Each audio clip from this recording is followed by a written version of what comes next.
A recurring theme here in 3ABC is the discussion about development within the area. There's a lot of stuff going on, as we've discussed before. A lot of new stores, coffee shops, boutiques, restaurants are opening up in the area. So I'm going to try and have a discussion with some of these people and see what their vision for the South Bronx is, what they feel is wonderful, and also what are they selling. So I spent some time with Jerome from a boutique called 9J on Bruckner Boulevard. Very nice spot, and a lovely gentleman, and I hope you enjoyed the conversation and some of the stuff that he's bringing to the South Bronx. Enjoy.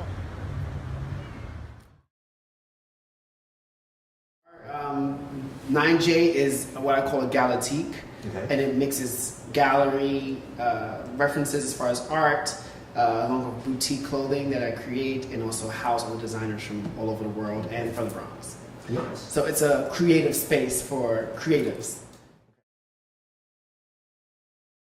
As far as my selection for different designers and creatives, if you have good energy and you get good stuff, bring them in. And it's just really about creating something that's new and different, for the borough and for the people that I'm around, for them to experience the Bronx in my own perspective. So if I find a designer who creates, one-of-a-kind kilts, and I think they have a good story, I'm going to put them in here, Cool. Price points are good. They're not too crazy. There's some things that are a little more pricier, right? Like the Swarovski shoes on the table. Yeah, they're bad. We're looking at those later. Damn. But overall, it's really I don't know if this answers your question, but it really is to kind of push this new idea of how I see the Bronx, being from the Bronx and my upbringing here. Okay. Growing up in the South Bronx, or in the Bronx in general, I did see it as a melting pot. I saw different races from Japanese, Koreans, Chinese, Irish, Italians, everyone. We all grew up together, and everyone who went to PS 182 knows that. Okay. And so, as I matured and grew up, and me traveling the world, I was not intimidated to interact with different people, or I didn't really. This is the corniest thing to say, but I didn't really see color because I actually was just experiencing people for who they were. Sure. So when I opened the space, it basically is a representation of, again, how I see the world, right? So I have friends in here who are, Caucasian, and I have friends who are Asian and Japanese and so forth. They're all the same, but I digress. But the whole idea is to kind of show this universal, worldly approach to what fashion is, what art is, and just what culture is in general. Right. Me as a kid, I was very shy. Okay. I mean, you never know, right? I find that really hard to believe. Okay. I was well dressed, but very shy. Okay. He was playing it cool. That's what we call playing it cool. I'm shy. Yeah. Don't ever get fooled by those young ladies and young men. Shy ones always do. A little off. But my family was my major support. Okay. My mom embraced my creativity, so I was in art programs, and my grandmother was a seamstress, so I learned how to sew. My grandfather was an art photographer, so we would take pictures. So I was given the opportunity and the platform to be creative. And you're not gonna just walk into a space just because you're cute. Get an education, work your ass off, or work your butt off, and make something that is authentically you. Sure. So that's the reason why I am the way I am, because I just chose the path to work. I like to work. I'm a worker. I can see that. So as soon as you come into the space, there's a art piece that is actually representation of the Bronx. It actually represents what my fiance and I see the Bronx as, both being from Soundview and now, having the opportunity to work in luxury and travel the world. Because we always had a perspective that the Bronx has always been beautiful. Right. But you just have to discover it. Yes. So it's mixed with concrete and orchids, and you can actually plug it in because it represents the birth of hip hop. Oh, nice. So, it's very nice. Sleek, and it's black, and it kind of ties in the way we see it, Right. And both of us being from the Bronx, both of us being, black men. And just super creatives with a similar upbringing. That it represents who we are. And you can't say that it's not the boogie down. It's because it is. And you know what I mean? It's us, Yeah, exactly. And I used to work in hip hop. I used to work for Baby Fatty Fat Farm as a teenager. So in a way, I feel like I was. If it has to be one thing in this space, if it's not that, it would just be me. Oh, very cool. 5 generations of the Bronx, grew up in the Bronx, worked in hip hop. Where did it start? It started in the Bronx. Absolutely. My name is Jerome. There's a name. There's an avenue named Jerome Ave. Exactly. So it's all yours. I was born for this. The king of the Bronx standing right here in front of me, and all hail to the king. You know, it's interesting because you're from the Bronx, but you're kind of seen as being part of the new movement of gentrification. So, which gentrification is a whole sticky It's subject. so sticky. And I think, I don't like to use that term. I guess I don't know. I see it as something that is just me showing and expressing myself. Right. You know, and before I knew what was happening at the area at large, I always wanted to be in the area. Because Right. I am a fashion boy, I just wanted to represent my Bronx. Right, you know? and it's a really cool area for the fashion industry. Yeah, you know, and so not thinking about it as being something that was like, oh, gentrifying, oh, I'm going to change this and change that. It was just like, I couldn't afford a loft in Soho. Right. Right. I wasn't going to Brooklyn because I'm not from that borough. I don't feel safe there. Right. You know, and we always driven by this to go into the city. My mom, my parents, and I. And I remember saying, I want to live in this area because of all the lofts. All of the lofts. I remember I kept saying it. And then while I couldn't get an apartment here, Right. I have a store. You know, so in a way, to me, it's like I can give two shits about what they're saying about gentrification. Right. Because I'm living my own dream. Well, but in your case, You know? it's almost like a reclaiming of the Bronx. Right. Because There we go. Boom. there you go. I've just made up a new word. It's not gentrification, it's reclamation. Oh, I like it. That's right. That's when I use the term. I should be a rapper. Anyway, the point I'm trying to make is it's interesting because you know the fear of gentrification is real. Let's be honest. You know, because as you know, more affluent people come into working class areas like this area, the rents do rise. Mm-hmm. The interesting point about this is that the new development, which isn't really, is a business area that they're now reclaiming for residential. It will have a knock-on effect, unless that can be bad.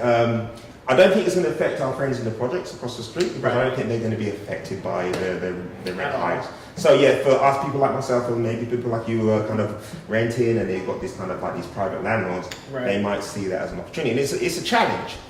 But it's a challenge. On the flip side, and this is leading to my question, so it does offer opportunities, right? So it does offer opportunities. One of the smallest examples of that, and we talked about before, was when they had the party. The guys who would normally sell the water by the lights flipped and made extra money that day. You know, I mean, that's what we call the Bronx hustle, as far as I'm concerned.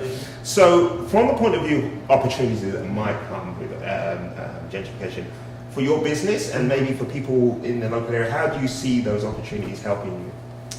Oh, I gotta take the mic for this. You need to take the mic for this, and remember, reclaiming the Bronx. I'm reclaiming the Bronx. That's right.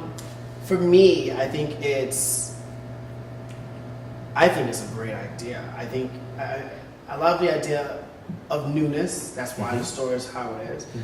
But I do like the idea of engaging people from the community. I think if the community accepts the engagement, then it becomes something that's really magical. Something that I think Brooklyn couldn't do. Brooklyn's a whole nother borough.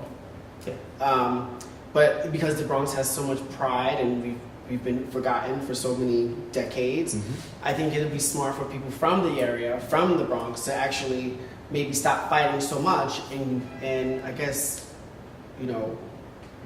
embrace and not only say ride the wave, but ride the wave and create something that is authentic. Because this is a very fertile time that you can actually, it requires work. It's nothing's for free, right? Absolutely. But this is the best time, I think, to actually create something that is new in the area that's being developed, in the borough that's being looked at, and pushing your own aesthetic, your own point of view in some kind of way.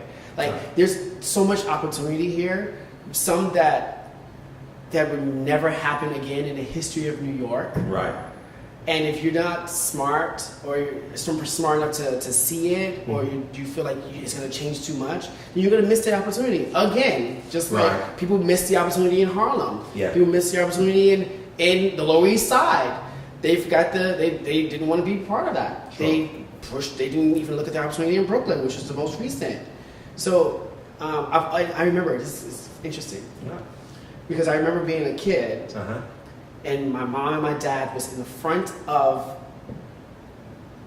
seat, and my siblings and I was in the back. I was sitting in the middle, and I remember looking up and listening to my parents talk to each other and the realtor about the brownstones in Harlem. Right. And it was being sold for like $1. Oh, that's right. And I remember my mom and my dad getting into like a mini little argument in the car because my dad didn't want us growing up in that area. Right. Because it was not put together yet. Right.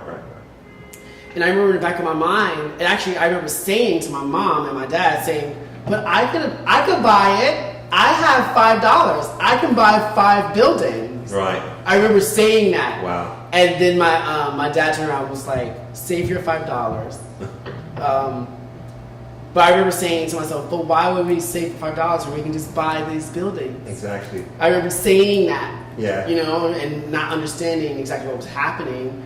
But I remember saying to myself, as I got older, my dad was a jerk for not purchasing these places. Right. And it's a common story. This is a common story. You're absolutely right. And I think you hit the nail on the head, actually. It keeps going. It's like one of those things. So when I remember becoming a teenager and coming through this area and saying, I'm not going to let that happen to me, you know? Right. About my dad. No, it's one of those things. It's a really good point, and I can go back to talk about some of my father's mistakes. The worst thing is I've made some of those mistakes. Damn, I should have listened to you, Dad. But it's a really important point because you mentioned the word engagement, and that there are some groups that are trying to kind of get together and engage, and some of them are very focused. Like for instance, there's a group that's really focused on maybe the whole Fresh Direct story, which is a whole another story, and they're still actively working against that. There are people that are looking at it from like maybe an artist collective, but from the point of view of engagement, give me some ideas of what you think would be a good idea for engagement. Engaging for. As far as the different... let's just say I'm a community member. I walk past it every day and it's changing all the bloody time. It's frustrating. What do I do? How do I jump on the bandwagon? I think the best part is to, just me personally, is to embrace the businesses that are here as much as you can. Okay. And see how you can help in your way to help them.